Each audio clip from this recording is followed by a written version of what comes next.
Hello dear students, once again welcome in the online practical class of Applied Chemistry Practical, second semester, and this practical is common for electrical, mechanical and civil branch. It is our second practical.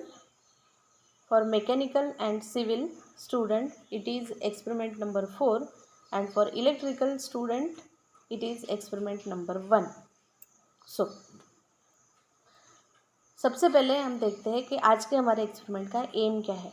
तो experiment का aim है determine alkalinity of given water sample. जैसा कि experiment का नाम में से ही हमें पता चल रहा है, this experiment is related to our unit water. Course outcome for mechanical and civil student use relevant water treatment process to solve the industrial problems, and for electrical students select the relevant water treatment process for various applications. Learning outcome, आज का ये video देखने के बाद आप क्या समझने वाले हैं? The students will be able to determine the alkalinity of given water sample. ये एक्सपेरिमेंट देखने के बाद अगर आपको कोई वाटर का सैंपल देता है तो आप उसकी अल्कलिनिटी डिटरमाइन कर सकते हैं। देन इस एक्सपेरिमेंट में हमें कौन से अपैरेटस और केमिकल्स लगने वाले हैं वो हम जान लेते हैं। तो अपैरेटस आपको लगने वाला है ब्यूरेट, ये जो आपको दिख रहा है structure, it is called as burette.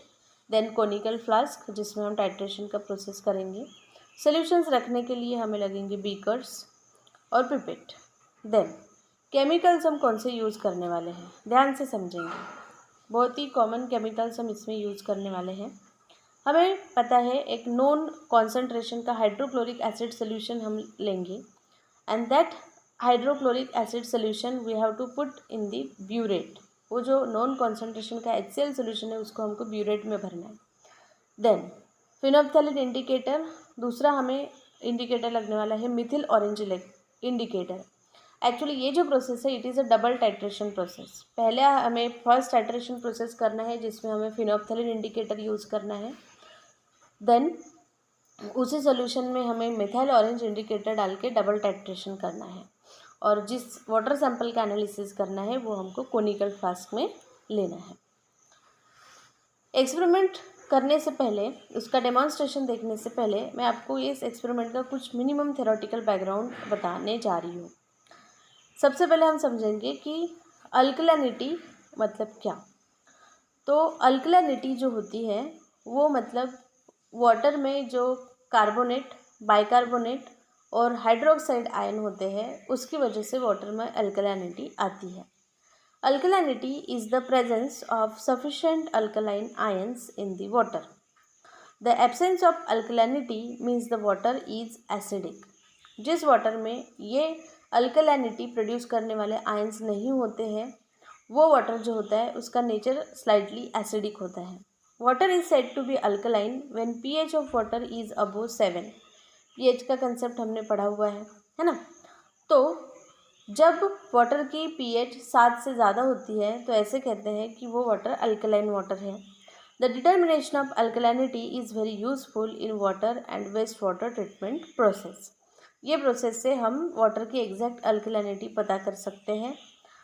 Alkalinity of water is due to OH minus means hydroxide ion, HCO3 minus means bicarbonate ions and CO3 minus minus means carbonate ion। तो हम बढ़ते हैं हमारे डेमोन्स्ट्रेशन पार्ट की तरफ।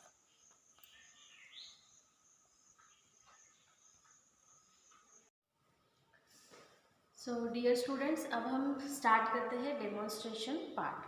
तो demonstration पे जाने से पहले मैं आप लोगों को इस एक्सपेरिमेंट में कौन से अपैरेटस और केमिकल्स लगने वाले हैं वो बता देती हूँ। जैसे कि ये हमारा एक्सपेरिमेंट जो है ये भी टाइट्रेशन बेस्ड एक्सपेरिमेंट है। तो टाइट्रेशन करने के लिए हमें ये इंस्ट्रूमेंट लगता है जिसे कहा जाता है ब्यूरेट। इसके पहले जो हमने एक्सपेरिमेंट परफॉर्म किया था जिसमें हमने वाटर सैंपल का हार्डनेस डिटरमाइन किया था उसमें भी हमने टाइट्रेशन प्रोसेस किया था। तो ये जो अपैरेटस आप लोगों को दिख रहा है इसे कहा जाता है ब्यूरेट। देन ये टाइट्रेशन का प्रोसेस हमें जिसमें करना है उसे कहा जाता है कोनिकल फ्लास्क। ये कोनिकल शेप का जो फ्लास्क है इसे कहा जाता है कोनिकल फ्लास्क। हम वाटर सैंपल जो है वो इसमें ही लेने वाले हैं, ठीक है। तो ये मेजर अपैरेटस जो है वो हमको लगने वाले हैं। देन सोल्यूशन को मेजर करने के लिए, है ना, क्योंकि हमें फिक्स क्वांटिटी का सोल्यूशन लेना पड़ता है, फिक्स क्वांटिटी में वाटर सैंपल लेना पड़ता है ताकि कैलकुलेशन करते समय हमें आसान हो जाए। तो ये मेजरिंग सिलेंडर से हम वाटर सैंपल जो है वो मेजर करके लेंगे। ठीक है, अब मैं आप लोगों को केमिकल्स हम कौन से यूज़ करने वाले हैं वो भी बता देती हूँ। तो ये जो ब्यूरेट है, ध्यान से समझेंगे, केयरफुली समझेंगे। ये जो ब्यूरेट है, इस ब्यूरेट में हमें डालना है HCl, मतलब हाइड्रोक्लोरिक एसिड सोल्यूशन। तो ये जो है हाइड्रोक्लोरिक एसिड सोल्यूशन मैंने ये वॉल्यूमेट्रिक फ्लास्क में बना के रखा है। ये हाइड्रोक्लोरिक एसिड सोल्यूशन हमें किस में भरना है? ब्यूरेट में भरना है। ध्यान से समझेंगे प्रोसीजर। HCl सोल्यूशन जो है वो हम कहाँ पे भरने वाले हैं? ब्यूरेट में भरने वाले हैं। देन हमारे पास दूसरा जो केमिकल है वो है ये मतलब क्या? तो ये है वाटर सैंपल, जिसकी अल्कलिनिटी हमें डिटरमाइन करना है कि इसमें हाइड्रोक्साइड आयन प्रेजेंट है, कि कार्बोनेट आयन प्रेजेंट है, कि बाइकार्बोनेट आयन प्रेजेंट है, या सभी प्रेजेंट है, या ग्रुप ऑफ 2 प्रेजेंट है। ठीक है, तो ये वाटर सैंपल हमारे पास है। तो ये दो मेन चीज़ें हम यहाँ पे इस्तेमाल करने वाले हैं।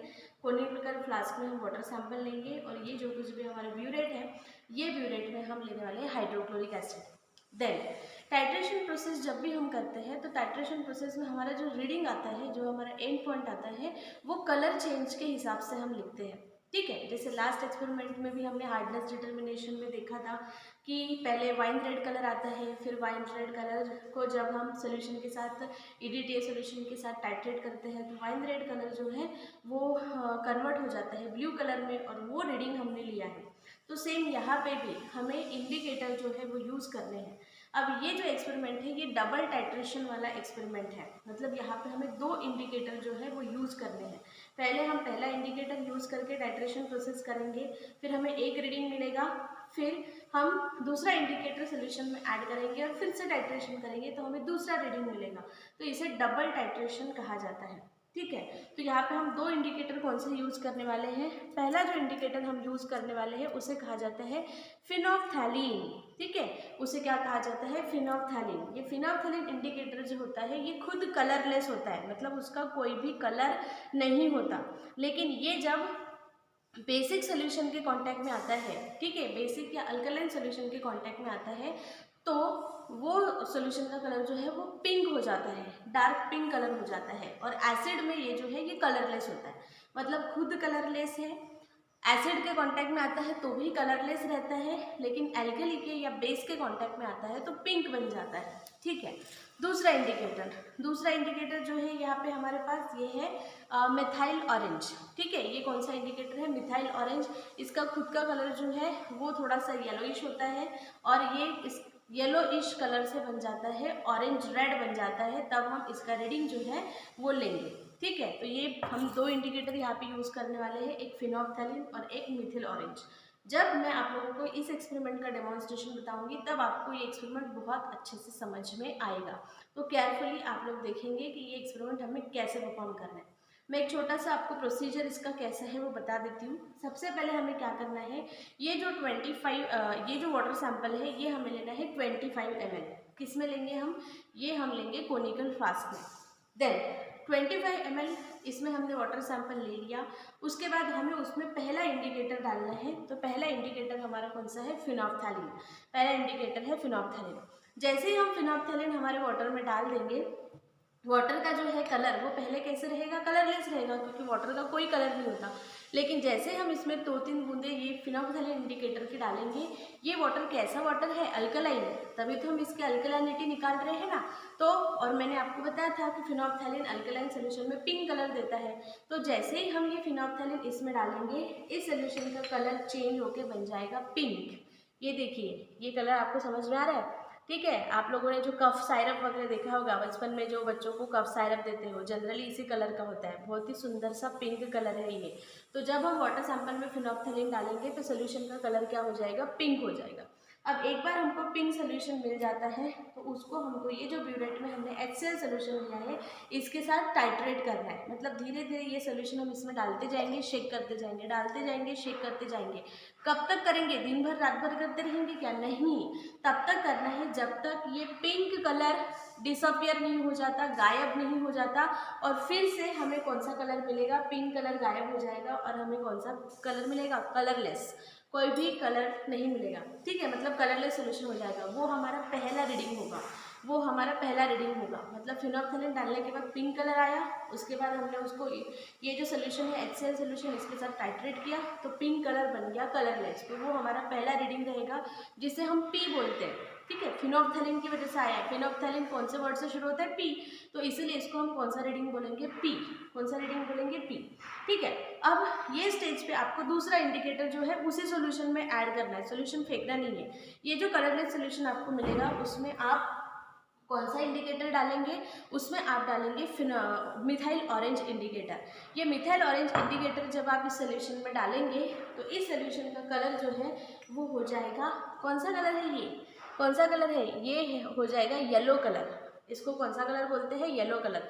मिथाइल ऑरेंज डालने के बाद देखो उसके नाम में ऑरेंज है लेकिन उसका कलर कौन सा हो जाएगा? येलो कलर जो है वो हो जाएगा। अब जैसे ही इसका येलो कलर आता है हमको फिर से इसको हमारा ये जो HCl सोल्यूशन है इसके साथ टाइट्रेट करना है। आपको ध्यान में रखना है, आपको ब्यूरेट भरना नहीं है। पहला आपका रीडिंग अगर 5 ml पे आया हुआ है तो फिर से उसमें HCl डाल के उसको 0 तक भरना नहीं है। ये हमारा कंटिन्यूस टाइट्रेशन प्रोसेस है, हमें ब्यूरेट भरना नहीं है। हमें जो रीडिंग 5 ml है उसके बाद वाला ही सोल्यूशन इसमें जो है वो डालना है। कब तक डालेंगे? कब तक डालेंगे? जब तक ये येलो कलर गायब होके कौन सा कलर हमें मिलेगा? कौन सा कलर हमें मिलेगा? ये जो कलर है इसे कहा जाता है रेडिश ऑरेंज कलर। ध्यान से समझेंगे, ठीक है। ये ना तो पूरा रेड है ना ही पूरा ऑरेंज है, इसे कहा जाता है रेडिश ऑरेंज कलर। तो ये जो कुछ भी एक्सपेरिमेंट है ये एक्सपेरिमेंट में पूरा कलर का खेल है, ठीक है। वो मैं चारों कलर आप लोगों को एक साथ जो है वो बता देती हूँ तो आप लोगों को अच्छे समझ में आएगा कि पहले क्या होगा बाद में क्या होगा। फिर मैं आप लोगों को इस एक्सपेरिमेंट का डेमोन्स्ट्रेशन जो है वो बताती हूँ। हाँ, तो ये जो कलर चेंज है वो कुछ इस हिसाब से होगा। देखिए सबसे पहले हमारे पास क्या रहेगा? Water sample. तो वाटर का कलर सबको पता है, वाटर का कलर जो होता है वो होता है कलरलेस। देन हम उसमें क्या ऐड करेंगे? फिनोल्फथालीन। हम उसमें क्या ऐड करेंगे? फिनोल्फथालीन।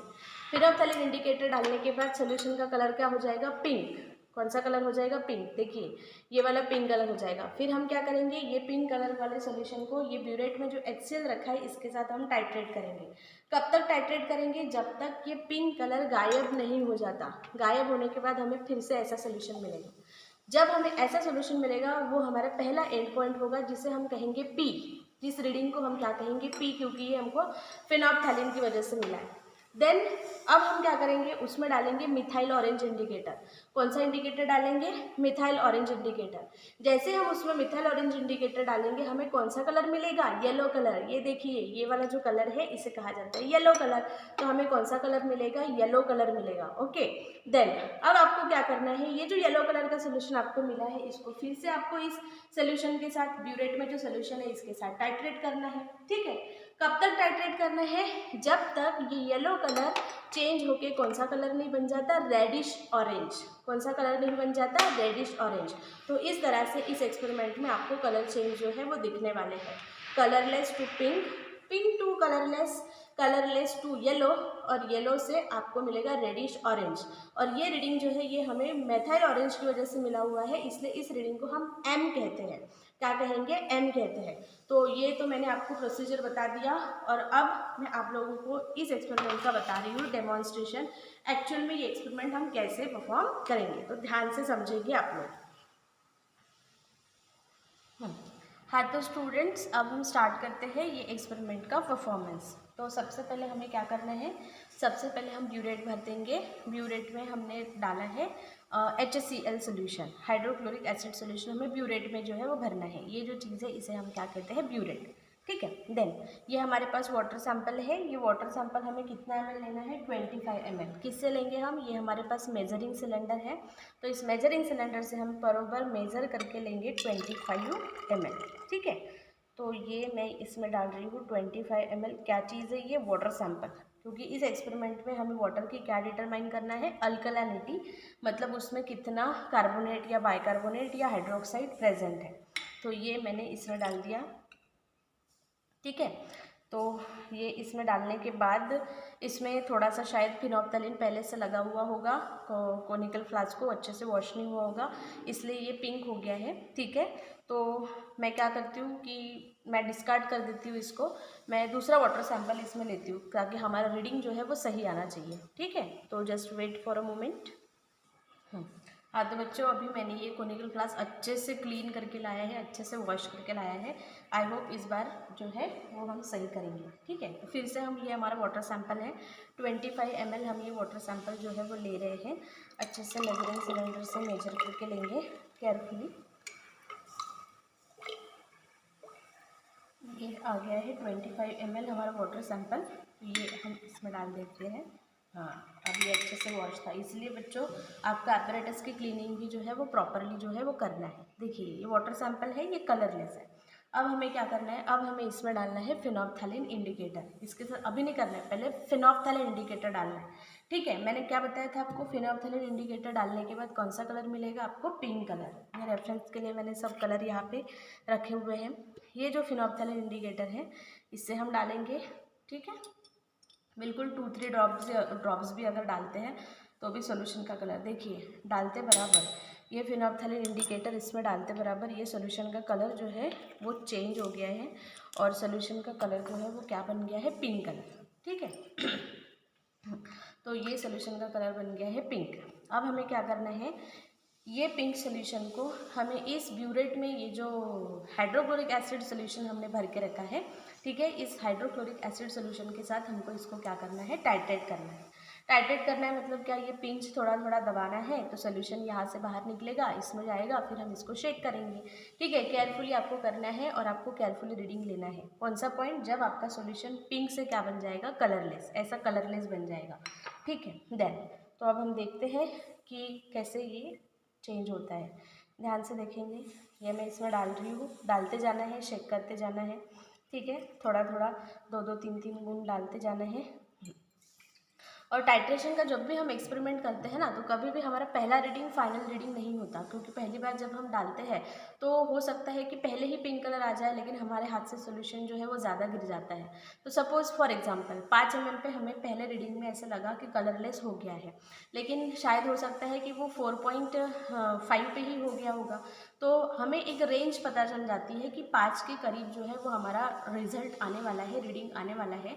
तो जब हम 4 तक डालेंगे तो हम बिंदास डाल सकते हैं, लेकिन 4 के बाद हम धीरे धीरे ड्रॉप बाय ड्रॉप डालेंगे, ताकि हमें एग्जैक्ट पता चले कि हमारा एंड पॉइंट क्या है।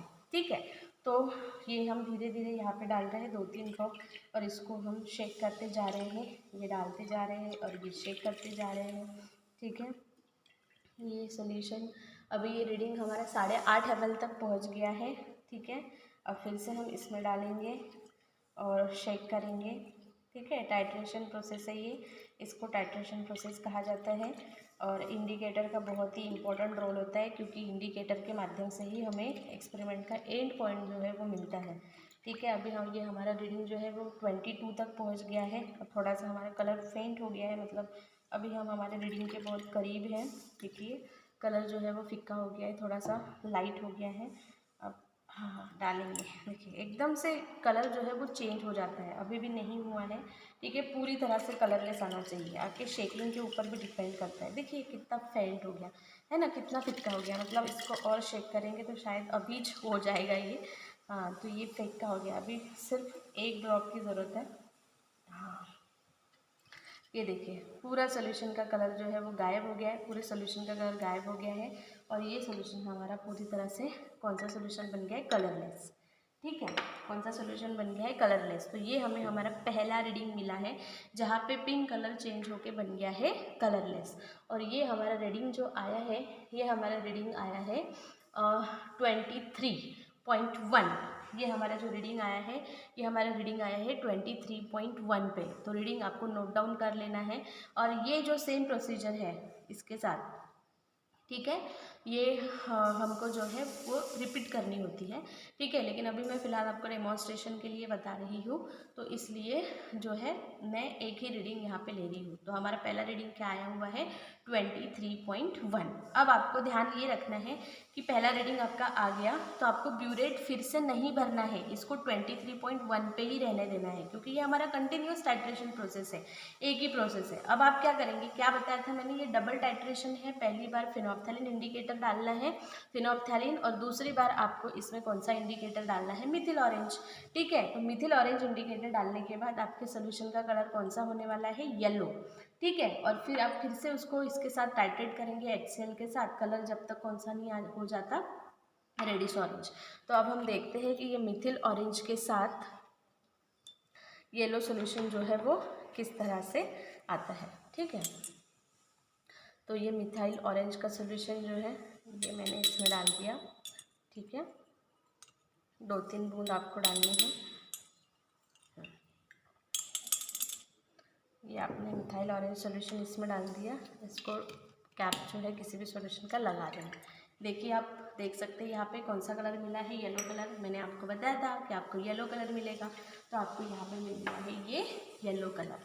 ठीक है, ध्यान से समझेंगे आप। अब क्या करना है आपको जो पहला रीडिंग आपको मिला है 23.1, उसी के साथ इसको टाइट्रेट करना है जब तक कि आपको कौन सा कलर नहीं मिल जाता, ऑरेंज रेड या रेडिश ऑरेंज कलर आपको नहीं मिल रहा।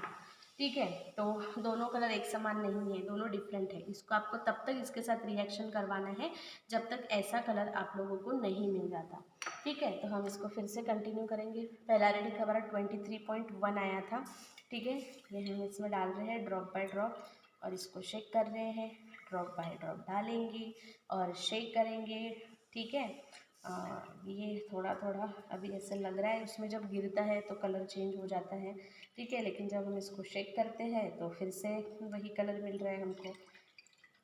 हम हमारे एंड पॉइंट के बहुत करीब है। ठीक है, येलो कलर जो है वो चेंज हो गया है, और येलो कलर जो है वो बन गया है, येलो कलर जो है वो चेंज होके क्या बन गया है, रेडिश ऑरेंज कलर बन गया है। देखिए, ये रेडिश ऑरेंज कलर है। ठीक है, ये छोटे कोनिकल प्लाज्मा होने की वजह से ज़्यादा डार्क दिख रहे हैं, और ये बड़े कोनिकल प्लाज्मा है इसलिए थोड़ा लाइट दिख रहा है, लेकिन ये येलो कलर नहीं है। ये येलो कलर हमारा चेंज होके कौन सा कलर बन गया है, रेडिश ऑरेंज कलर जो है वो हमारा बन गया है। तो हमारा जो पहला रीडिंग आया था वो आया था 23.1, जिसको हमने बोला था पी क्योंकि वो हमको फिनोप्थैलीन के साथ मिला था। और अभी ये जो हमारा दूसरा रीडिंग आया है ये हमारा आया है 29.5। ये हमारा जो दूसरा रीडिंग आया है ये आया है हमारा 29.5। तो ये हमें मिथिल ऑरेंज के साथ मिला है, तो इसको हम कहेंगे M। इसको हम कहेंगे M। तो यहाँ पे आपको 2 रीडिंग मिले हैं। पहला रीडिंग मिला है P की वैल्यू है 23.1, और ये दूसरा रीडिंग आपको मिला है M। इसकी M की जो वैल्यू है वो है 29.5।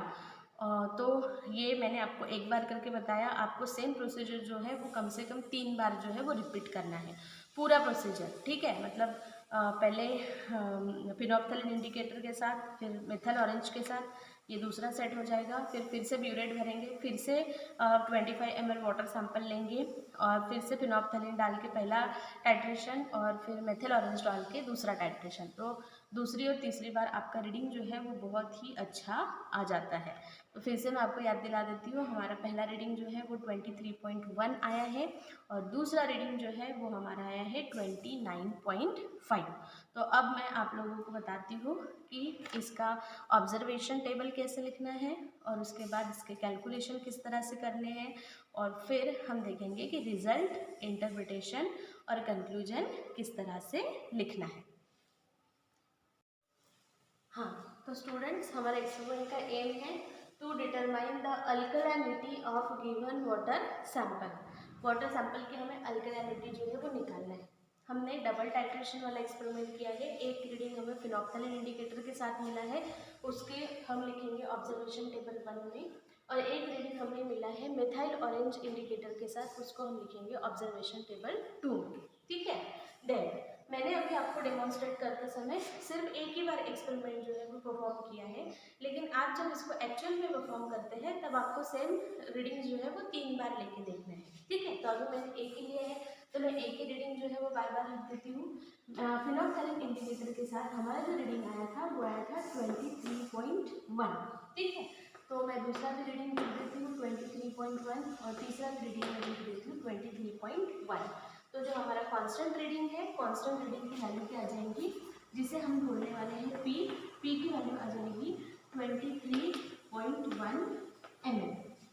ठीक है, पी की वैल्यू आ जाएगी 23.1 ml, जो हम फिर कैलकुलेशन में पुट करेंगे। देन दूसरा जो ऑब्जर्वेशन टेबल है वो मिथाइल ऑरेंज के लिए है, और मिथाइल ऑरेंज के लिए हमारा जो रीडिंग आया था वो आया था 29.5। अब मैंने तो एक ही रीडिंग लिया था, इसलिए मैं तीनों में एक ही रीडिंग लिख रही हूँ। ठीक है, तो हमारा कांस्टेंट रीडिंग जो है उसे हम यहाँ पे बोलने वाले हैं m।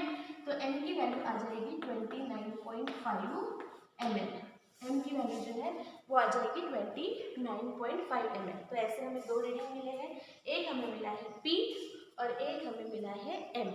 ठीक है बच्चों, इसके बाद में जो पार्ट आप लोगों को एक्सप्लेन करके बताने वाली हूँ वो इस एक्सपेरिमेंट का सबसे इम्पॉर्टेंट पार्ट है, क्योंकि उसी से हम ये प्रेडिक्ट कर सकते हैं कि हमारा जो वाटर सैंपल है, जो भी हमारा गिवन वाटर सैंपल है, इसमें ये जो अल्कलानिटी प्रेजेंट है, ये अल्कलानिटी हाइड्रोक्साइड आयन की वजह से प्रेजेंट है। हाइड्रोक्साइड आयन मतलब OH माइनस आयन की वजह से प्रेजेंट है, या फिर कार्बोनेट आयन की वजह से प्रेजेंट है। कार्बोनेट आयन्स मतलब CO3 माइनस माइनस आयन, या फिर ये प्रेजेंट है बाइकार्बोनेट आयन्स की वजह से। बाइकार्बोनेट जो है उसका जो फॉर्मूला है वो है HCO3 माइनस। तो ये P और M, इनकी वैल्यू हमें कंपेयर करना है एक दूसरे के साथ। एक कंपैरिजन टेबल में आप लोगों को बताने वाली हूँ, उसके आधार पर हम ये बता सकते हैं कि हमारे वाटर सैंपल में जो अल्कलानिटी है वो हाइड्रोक्साइड आयन की वजह से है, कार्बोनेट आयन की वजह से है, या फिर बाइकार्बोनेट आयन की वजह से है। तो ये वाला जो पार्ट है ये आप केयरफुली देखेंगे।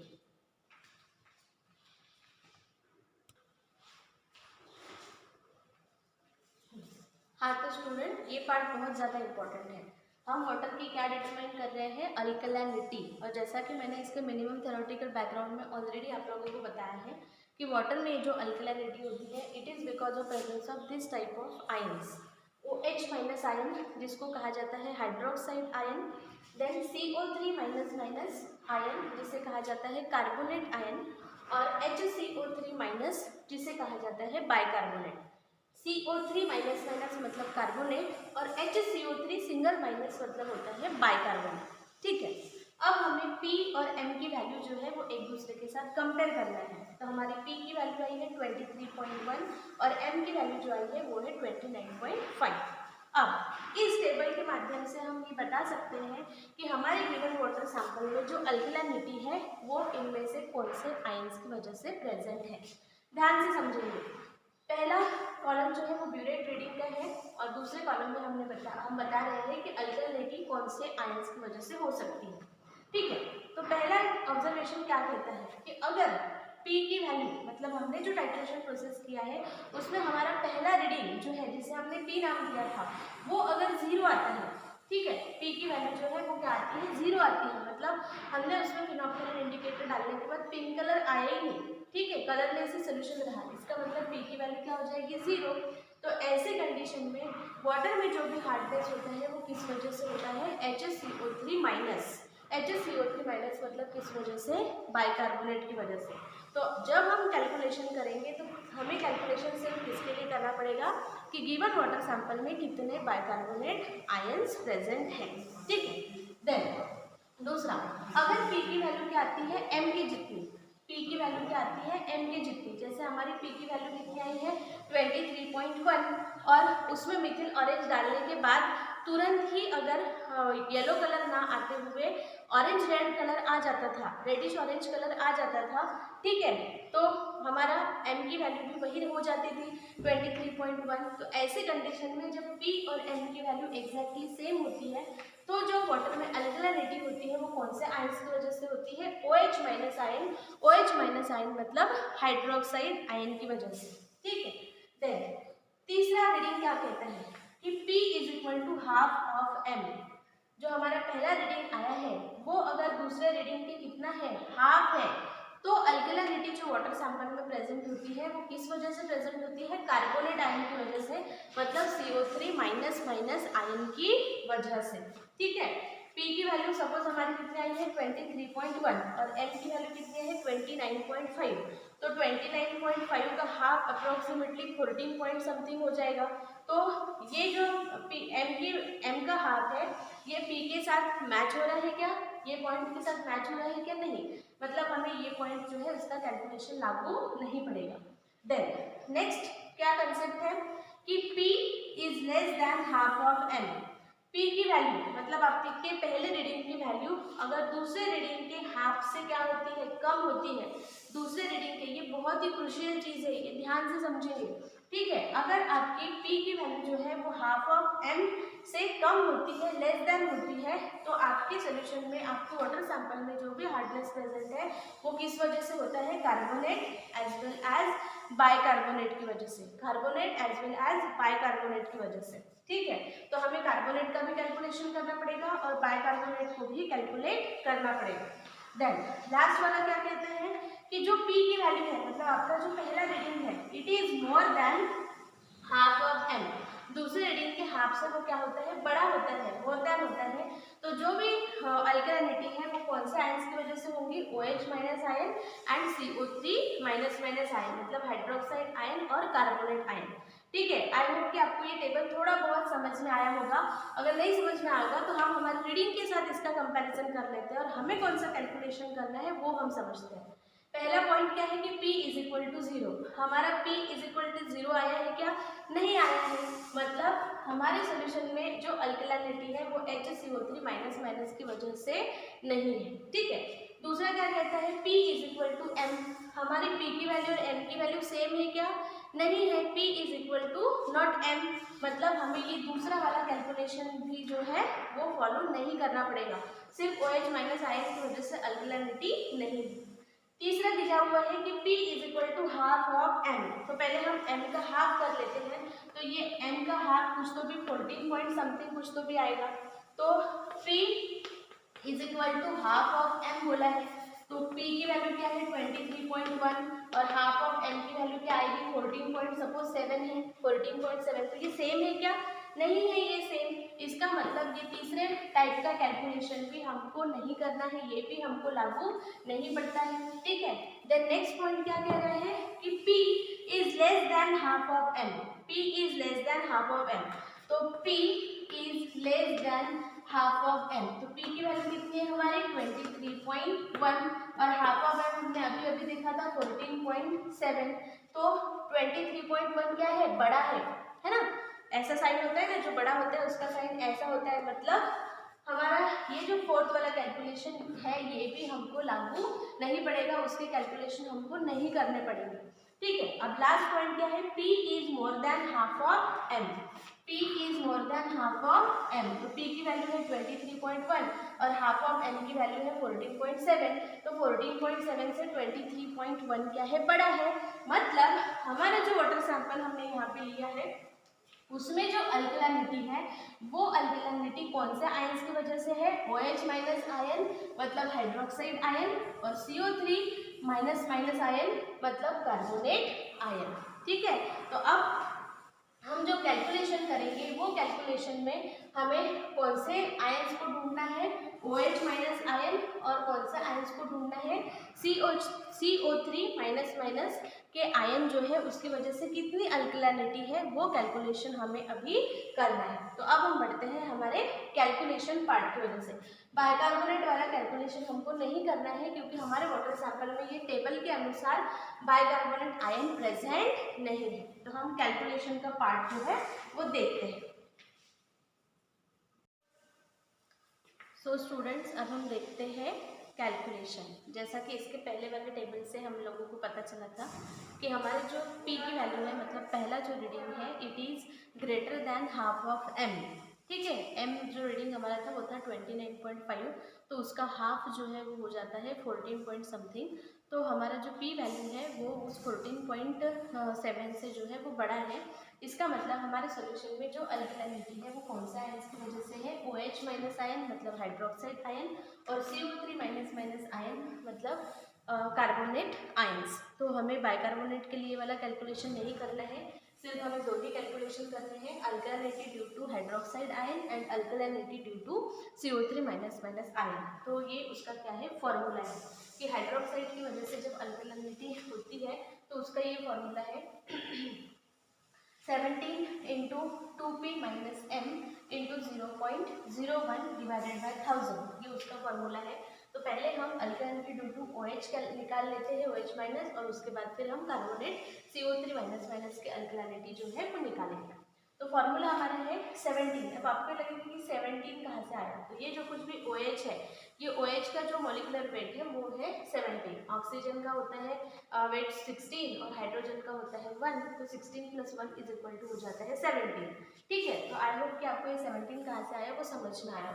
ठीक है, देन 2p - m इंटू 0.01। तो हमने जो यहाँ पे हाइड्रोक्लोरिक एसिड लिया था, ब्यूरेट में जो हमने सोल्यूशन भरा था उसका कॉन्सेंट्रेशन है 0.01 ml, 0.01 नॉर्मल उसका कॉन्सेंट्रेशन है।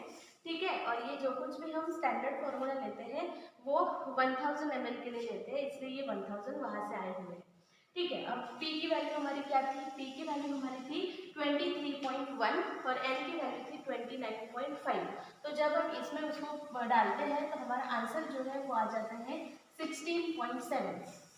हमारा आंसर जो है वो क्या आ जाता है 16.7। और फिर हम जब इसको पूरा कैलकुलेट करते हैं तो हमारा कैलकुलेशन जो है वो आएगा, OH माइनस आयन की वैल्यू जो है वो हमारी आती है यहाँ पे कैलकुलेट करने के बाद 0.00283 ग्राम ऑफ OH माइनस। ये जो वैल्यू हमारी आई है ये ग्राम में आई है, 0.00283 ग्राम ऑफ OH। तो ये जो वैल्यू हमको यहाँ पे मिली है, ये कितने ml वाटर सैंपल में मिला था हमको, हमने टाइट्रेशन करते समय मेजरिंग सिलेंडर से मेजर करके कितना वाटर सैंपल लिया था, 25 ml। तो ये जो हाइड्रोक्साइड आयन की वैल्यू आई है ये कितने ml वाटर सैंपल के लिए आई है, 25 ml के लिए। लेकिन जब भी हम फाइनल रीडिंग लिखते हैं तो फाइनल रीडिंग जो है वो हमको लीटर में जो है वो लिखना पड़ता है। तो 1 लीटर मतलब कितना होता है 1000 ml, 1 लीटर मतलब कितना होता है 1000 ml। तो 25 में हमारा आंसर आया है, 25 ml वाटर सैंपल में होता है 0.00283 ग्राम ऑफ OH।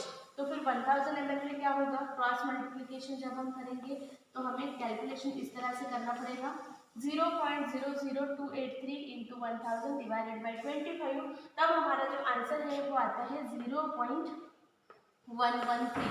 हमारा आंसर क्या आता है 0.113 ग्राम ऑफ हाइड्रोक्साइड। अब ये जो हमारा आंसर आया है ध्यान से समझेंगे, ठीक है, ये जो हमारा आंसर आया है ये किसमें आया है, ग्राम में। ये आंसर हमारा किसमें आया है, ग्राम में। लेकिन रिजल्ट लिखते समय हमें जो आंसर है वो मिलीग्राम में करना है, मतलब अब हमको ग्राम को किस में कन्वर्ट करना पड़ेगा, मिलीग्राम को। तो उसके लिए हम उसको कितने से मल्टीप्लाई करेंगे, 1000 से। ये जो हमारा आंसर आया है 0.113, इसको हम कितने से मल्टीप्लाई करेंगे, 1000 से, तो ग्राम जो है वो बन जाएगा मिलीग्राम। और हमारा जो फाइनल आंसर आएगा कि हमारे सोल्यूशन में अल्कलैनिटी OH माइनस की वजह से कितनी है, तो 113 मिलीग्राम पर litre of OH minus ion is present in our given water sample. तो इस तरह से ये कैलकुलेशन हो गया है अल्कलैनिटी ड्यू टू कौन सा आयन, हाइड्रोक्साइड आयन। अब ऐसा ही कैलकुलेशन, सेम कैलकुलेशन हमें किसके लिए करना है, alkalinity due to CO3 minus minus. तो इसके लिए फॉर्मूला क्या है, ठीक है, इसके लिए फॉर्मूला में हमें 17 हमने पुट किए थे क्योंकि OH का मॉलिक्यूलर वेट कितना था 17, और यहाँ पे हमें ये जो वैल्यू है ये लेना पड़ता है 2p - m। ठीक है, इसमें थोड़ा सा चेंज रहेगा, यहाँ पे CO3 का जब हम मॉलिक्यूलर वेट कैलकुलेट करते हैं तो वो 30 के करीब जो है वो आ जाता है। देन यहाँ पे 2 × m - p ऐसा होना चाहिए। तो m की वैल्यू जो है वो क्या है हमारी 29.5, p की वैल्यू जो है वो है 23.1। तो उसको जब हम माइनस करेंगे और उसको 2 के साथ जब हम मल्टीप्लाई करेंगे तो हमारा जो यहाँ पे आंसर आता है वो इस तरह से आएगा 12 यहाँ पे हमारा आंसर जो है वो आता है 12.8। यहाँ पे हमारा आंसर जो है, तो ये जो पूरा टर्म है m - p जिसको हमने मल्टीप्लाई किया 2 से, वो हमारा आंसर आता है 12.8। और फिर जब हम इसको कैलकुलेट करते हैं 30 × 12.8, 0.01 क्या है, हमने जो ब्यूरेट में भरा था, कौन सा सोल्यूशन भरा था, हाइड्रोक्लोरिक एसिड सोल्यूशन, उसका कॉन्सेंट्रेशन होता है 0.01। और जब भी हम कोई भी फॉर्मूला लिखते हैं वहाँ पे हमें कौन सी वैल्यू लिखनी पड़ती है, 1000। तो हमारा जो आंसर है वो आ जाता है 0.00384 ग्राम। ठीक है। तो 0.00384 ग्राम ऑफ कार्बोनेट आयन जो है वो प्रेजेंट है, लेकिन ये 0.00384 ग्राम कार्बोनेट आयन जो निकला है हमारा कैलकुलेशन की कितने वाटर सैंपल के लिए निकला है, 25 ml। हमने वाटर सैंपल कितना लिया था कनिकल फ्लास्क में, 25 ml। तो हम लिखेंगे यहाँ पे कि 25 ml में अगर 0.00384 ग्राम CO3 रहेगा तो फिर 1000 ml में कितना रहेगा, क्रॉस मल्टीप्लिकेशन हो जाएगा। ठीक है, तो 0.00384 इंटू 1000 डिवाइडेड बाई क्या आ जाएगा 25। तो हमारा जो फाइनल आंसर आता है वो आता है 0.153 ग्राम। हमारा जो फाइनल आंसर आता है वो आता है 0.153 ग्राम। अब ये जो आंसर आया है ये किसमें आया है, ये ग्राम में आया है। और मैंने अभी आपको बताया था कि ग्राम को हमको किस में कन्वर्ट करना पड़ता है, मिलीग्राम में। और आसान है ग्राम को मिलीग्राम में कन्वर्ट करना। जो भी आंसर है उसको कितने से मल्टीप्लाई करना है, 1000 से मल्टीप्लाई करना है। तो हमारा जो फाइनल आंसर आएगा वो आएगा 153 मिलीग्राम पर लीटर ऑफ कार्बोनेट। तो हमारा जो गिवन वाटर सैंपल है उसमें कार्बोनेट आयन की वजह से अल्कलिनिटी कितनी रहेगी, 153 मिलीग्राम पर लीटर ऑफ कार्बोनेट। तो ये हो गया है हमारा कैलकुलेशन पार्ट। और अब हम हमारे इस एक्सपेरिमेंट के आखिरी पार्ट में पहुंचने वाले हैं जहाँ पे हमें लिखना है रिजल्ट, कंक्लूजन और साथ में हम उसका लिखेंगे इंटरप्रिटेशन। तो अब मैं आपको बताती हूँ कि वो आपको कैसे लिखना है।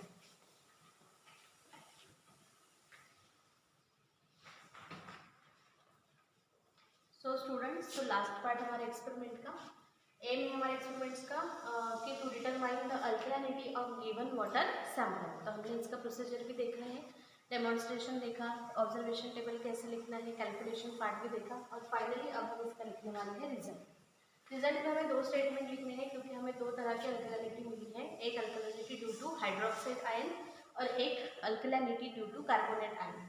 तो alkalinity due to hydroxide ion हमारा आंसर आया है 113 mg पर लीटर और alkalinity due to carbonate ion CO3 minus ion हमारा आंसर आया है 153 mg पर लीटर। Then interpretation. अब इंटरप्रिटेशन में हमें ये लिखना है कि ये जो कुछ भी हमारा आंसर आया है ये आंसर जो ड्रिंकिंग वाटर की परमिसिबल लिमिट होती है अल्कलिनिटी की उससे मैच करता है या नहीं। तो हाइड्रोक्साइड की वजह से है 113 और कार्बोनेट की वजह से है 153। तो अगर हम टोटल अल्कलिनिटी निकालते हैं, इनका अगर हमने एडिशन किया तो ये एडिशन जो है इट इज़ मोर देन 200। ठीक है, और ड्रिंकिंग वाटर की जो परमिसिबल लिमिट होती है अल्कलिनिटी की वो होती है 200 mg पर लीटर। मतलब अगर वाटर में 2 mg पर लीटर तक अल्कलिनिटी होती है तो हम उसको ड्रिंकिंग पर्पज़ के लिए अच्छे से यूज़ कर सकते हैं। उससे ज़्यादा अगर लिमिट हो गई तो फिर हम उसको ड्रिंकिंग पर्पज़ के लिए यूज़ नहीं कर सकते। इसलिए हम इंटरप्रिटेशन किस तरह से लिखेंगे, the alkalinity of given water sample is above 200 mg पर लीटर। हमने दोनों का टोटल किया है तो इट इज अबोव 200 mg पर litre means above the permissible limit of alkalinity for drinking water. ये हमारा हो गया कंक्लूजन, तो सॉरी इंटरप्रिटेशन। तो इसके आधार पर हम कंक्लूजन ये लिखेंगे कि जैसे कि ये लिमिट के बाहर है 200 से ज़्यादा होने की वजह से given water sample can not be use for drinking purpose. हम उसको ड्रिंकिंग पर्पज़ के लिए यूज़ नहीं कर सकते।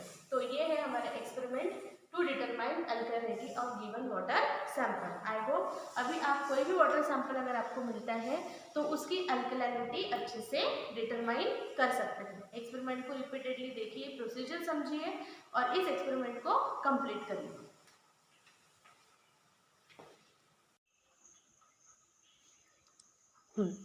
तो अब हम देखते हैं समरी कि आज हमने क्या सीखा। आज के इस एक्सपेरिमेंट से आप किसी भी गिवन वाटर सैंपल की क्या डिटरमाइन कर सकते हैं, अल्कलिनिटी डिटरमाइन कर सकते हैं। Now you can determine the alkalinity of given water sample. Program outcome, आपको वाटर में जो अल्कलिनिटी होती है उसके बारे में बेसिक नॉलेज मिला है, एक्सपेरिमेंट का प्रोसीजर आप लोगों को समझ में आया है और ये जो चीज़ें आपको लाइफ लॉन्ग काम में आने वाली है और आपके प्रोफेशनल लाइफ में भी आपको इसका यूज़ ज़रूर होगा। ये जो एक्सपेरिमेंट है वो आपको इन पैरामीटर पे कंप्लीट करना है। Aim, apparatus, chemicals, observation table, calculation और फाइनली आपको लिखना है रिजल्ट, इंटरप्रिटेशन एंड कंक्लूजन। हमारा जो नेक्स्ट प्रैक्टिकल रहेगा वो रहेगा अगेन वाटर चैप्टर से रिलेटेड ही है। Determine the chloride content of given water sample. जिस तरह से हमने अभी अल्कलिनिटी डिटरमाइन की, वैसे हमें कौन सा कंटेंट निकालना है, chloride content. So dear student, don't worry, be happy, keep learning, happy learning. Thank you very much.